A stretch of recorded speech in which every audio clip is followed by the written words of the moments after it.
Hello friends नमस्कार। तो मु आपन सस्मिता सब से गोटे प्रकार फ्रेम ऑर्डर करी मु पूरा इरिटेट हो गले।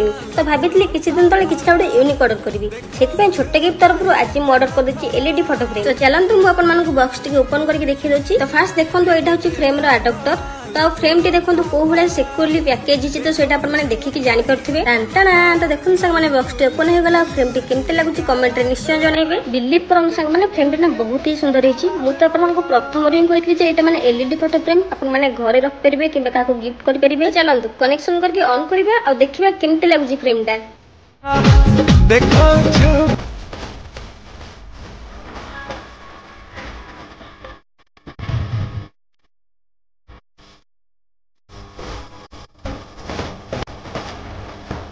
देखले तो सांग मैंने केमती लगला फ्रेम टा। तो केवल ये फ्रेम नुह आईडी रे लिंक रे आपन माने जाई निज मन पसंद फ्रेम चॉइस करि परिबे आ ऑर्डर भी करि परिबे। जदि आपन माने मो कूपन कोड सस्मिता 10 रे ऑर्डर करछन ताले आपन मानको 10% डिस्काउंट भी मिल जिवो। रहली टाटा बाय बाय।